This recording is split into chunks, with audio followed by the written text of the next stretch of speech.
Buen día, soy Alejandra Anzorena y el tema de esta clase es accidente punzocortante.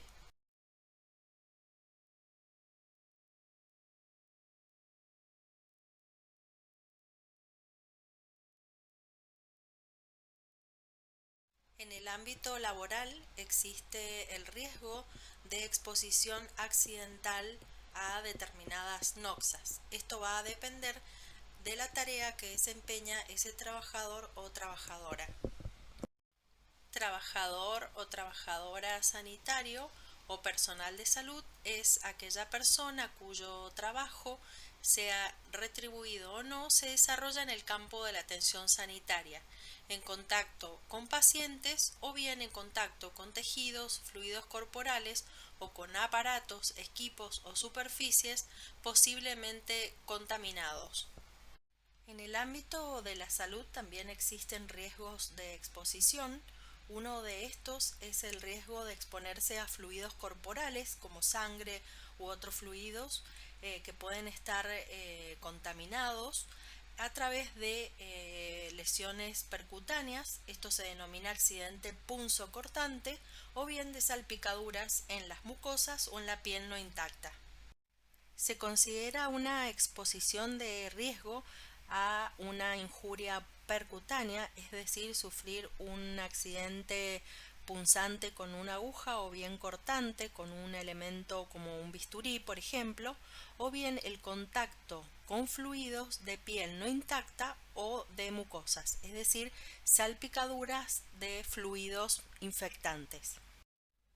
Fuente es toda aquella persona potencialmente infectada por alguno de los agentes patógenos transmisibles, como pueden ser virus de la hepatitis B, hepatitis C, VIH. También se lo denomina paciente fuente. Fuente desconocida se refiere a aquellos elementos cortopunzantes que pueden estar potencialmente contaminados con fluidos con agentes patógenos que no se sabe de qué paciente provienen. Los fluidos corporales se clasifican de acuerdo a la capacidad de transmisión de patógenos. Aquellos fluidos definitivamente infecciosos son la sangre, semen, secreción o fluidos vaginales. Los potencialmente infecciosos son líquido cefalorraquídeo, pleural, sinovial, pericárdico, peritoneal, líquido amniótico y leche materna. Y los fluidos que no son infecciosos son las heces, orina, lágrimas, saliva, esputo y vómitos. El riesgo de la transmisión por exposición percutánea a sangre contaminada depende del tipo de patógeno que hablamos. El más transmisible es el virus de la hepatitis B. El porcentaje de transmisión es el 6 al 30%, hepatitis C 1,2 a 6% y VIH de 0,25 a 0,4%. La transmisión del VIH en exposición percutánea es del 0,3 a 0,5% y en el caso de contacto con mucosas 0,09%.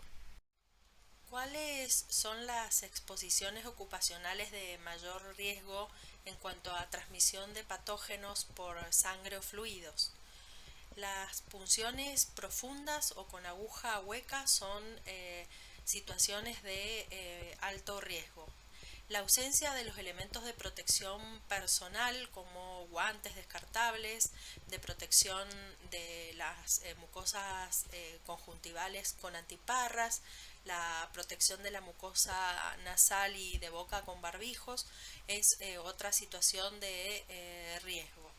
Y en el caso de salpicaduras de gran volumen de fluidos o que permanezca el fluido mucho tiempo en contacto con las mucosas o la piel no intacta, también es una situación de alto riesgo de exposición.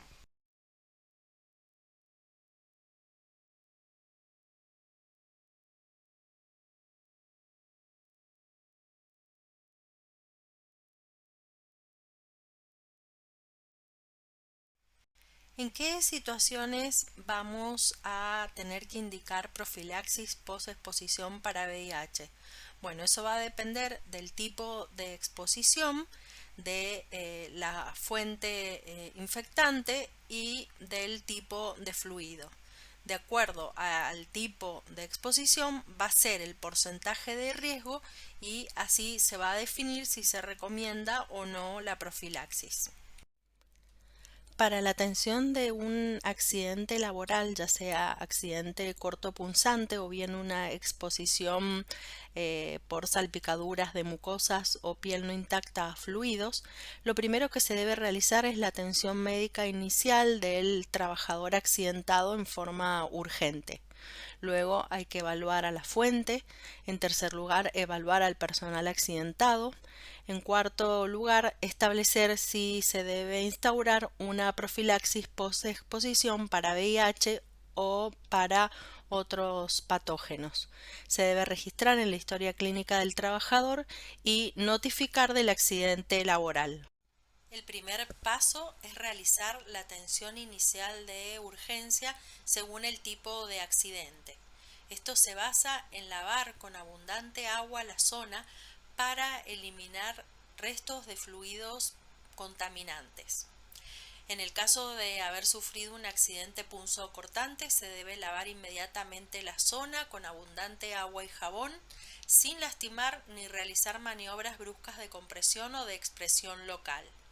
En el caso que las salpicaduras sean mucosas, se debe lavar con abundante agua limpia, con la precaución de no colocar jabón ni desinfectantes. Y es muy importante destacar que no se deben realizar maniobras bruscas en el intento de eliminar los fluidos, ni tampoco se deben aplicar sustancias irritantes, porque todo esto puede ser contraproducente.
El segundo paso es la evaluación de la fuente.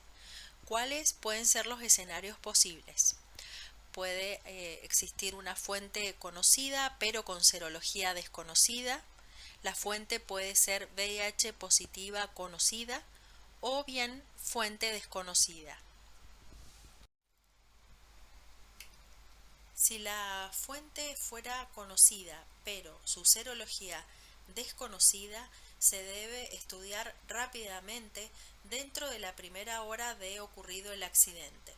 Debemos solicitar a el paciente fuente serología para VIH, antígeno de superficie para hepatitis B y serología para hepatitis C. Siempre recordando que el paciente debe firmar el consentimiento informado autorizando la solicitud de serología para VIH. En el caso que la fuente resulte VIH negativa, si ya se inició, se suspende la profilaxis para VIH y los controles. Si la fuente es VIH positiva ya conocida, se debe evaluar y registrar la etapa de la enfermedad, el tratamiento antirretroviral y la carga viral. En este caso se debe iniciar el esquema de profilaxis post-exposición para VIH en forma inmediata. Nunca se debe retrasar y luego este esquema puede ser modificado de acuerdo a la consulta con el servicio de infectología. El tercer escenario es que la fuente sea desconocida. ¿Qué significa esto? Que el accidente punzocortante ocurra con un elemento que no fue descartado correctamente y no se sabe de qué paciente proviene. En ese caso, en la urgencia se debe iniciar la profilaxis para VIH y luego derivar al servicio de infectología que reevaluará la situación. El tercer paso es la evaluación del personal accidentado. Se le debe solicitar en forma rápida test de VIH, antígeno de superficie, anticuerpos anti-HBs, títulos cuantitativos y serología para hepatitis C, siempre previo consentimiento informado autorizando la realización de serología para VIH. En caso de indicarse profilaxis post-exposición para VIH, se deben solicitar un hemograma basal, creatinina, uremia, hepatograma y glucemia para controlar los efectos de la medicación.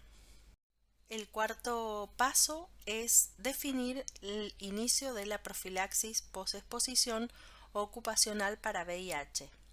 La decisión de establecer la profilaxis debe ser consensuada entre el personal de salud y el médico que atiende el caso, previo consentimiento informado escrito de aceptación o rechazo. Otro aspecto importante en este paso es que la profilaxis post-exposición para VIH se debe iniciar en forma rápida. Lo ideal es dentro de las 2 primeras horas de ocurrida la exposición. La profilaxis post-exposición para VIH se realiza con medicación antirretroviral combinada durante 30 días. Se debe iniciar rápidamente, idealmente dentro de las 2 horas de ocurrido el accidente y hasta un máximo de 72 horas. Si ya han pasado más de 72 horas, se recomienda únicamente el monitoreo de síntomas y signos de infección aguda. El personal de salud que va a recibir profilaxis debe firmar un consentimiento informado autorizando el inicio de la misma. La profilaxis post-exposición para VIH se realiza con medicación antirretroviral combinado. Acá tienen ejemplos de algunos esquemas que se pueden indicar, por ejemplo, tenofovir, emtricitabina más dolutegravir o tenofovir, emtricitabina más darunavir, ritonavir. ¿De qué va a depender la elección de un esquema u otro? Primero, de la disponibilidad que se tiene en el centro donde ocurre el accidente laboral. Y segundo, hay que considerar los antecedentes del personal de salud que debe iniciar la profilaxis, por ejemplo, alguna enfermedad que contraindique alguno de los esquemas, o bien el embarazo, lactancia. Y también hay que considerar el paciente fuente. De todos modos, los esquemas, la profilaxis se debe iniciar rápidamente, ya que es una urgencia dentro de las primeras horas de ocurrido el accidente, y después se puede realizar la consulta y derivación al servicio de infectología para modificaciones de la profilaxis. El quinto paso es evaluar si se requieren otras profilaxis para infecciones como hepatitis B y tétanos. También al personal accidentado se le debe recomendar el uso de medidas de protección de barrera en las relaciones sexuales con su pareja. Y también es muy importante el apoyo psicológico. En este cuadro tienen las recomendaciones para la profilaxis anti-hepatitis B después de la exposición percutánea o mucosa.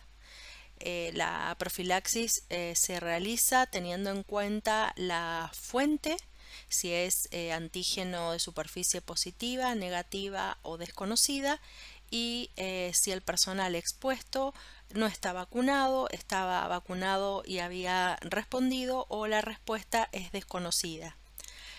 Como sabemos, todo el personal de salud debe estar vacunado contra hepatitis B en forma obligatoria y conocer la respuesta de anticuerpos. Si esa respuesta de anticuerpos anti-HBs es mayor de 10.000 unidades internacionales por mililitro, ese personal de salud está protegido y no se debe realizar ninguna profilaxis. En el caso que el personal de salud no haya respondido a la vacunación, se intenta una revacunación y si sigue sin responder, en esos casos se debe utilizar en la profilaxis la gamma globulina específica anti-hepatitis B. Y en esta tabla pueden ver otros ejemplos. En cuanto a la profilaxis post-exposición ocupacional hepatitis C, como ustedes saben, no hay vacunas para la prevención de la hepatitis C. Tampoco existe un tratamiento o profilaxis recomendado luego de la exposición con una fuente contaminada con hepatitis C. Lo que debe hacerse es el seguimiento clínico y de laboratorio serológico del personal de salud que fue expuesto a una fuente positiva de hepatitis C o bien a fuente desconocida para realizar el diagnóstico temprano de una hepatitis C aguda y en base a este diagnóstico se definirá la conducta a seguir en esos casos. Se debe realizar el seguimiento del personal de salud que tuvo el accidente laboral con fluidos. Este seguimiento incluye controles médicos clínicos, se realizan test serológicos para serologías de HIV, hepatitis B y C que se deben ir repitiendo. Si el personal ha recibido medicación para profilaxis de VIH, también se debe hacer un seguimiento de analítica. Es importante que en esas consultas se le expliquen los síntomas de infección aguda para que consulte en forma urgente. Y también ahí se refuerza la adherencia si se inició profilaxis. El sexto paso es el registro en la historia clínica del personal de salud de la fecha y hora de la exposición, los detalles del procedimiento que estaba realizando, el dispositivo que estaba utilizando, si estaba utilizando guantes o equipo de protección personal o no, detallar el tipo y la cantidad del fluido o material implicado en el accidente, la severidad de la exposición y la historia de inmunización. Bueno, para ir finalizando la clase, quiero destacar que uno de los aspectos más importantes es la prevención de los accidentes punzocortantes. Para esto se han diseñado las precauciones estándares que se deben aplicar para la atención de todos los pacientes, independientemente del diagnóstico, toda vez que hay riesgo de exposición a fluidos corporales. Estas precauciones incluyen el uso adecuado del equipo de protección personal, con guantes, camisolín, barbijo y protección ocular. Y un punto importantísimo es cuando uno va a realizar procedimientos con elementos punzocortantes, agujas, bisturíes, debe hacer la práctica, la técnica en forma adecuada, con el tiempo necesario, estar tranquilos, descansados y nunca se debe intentar encapuchar agujas.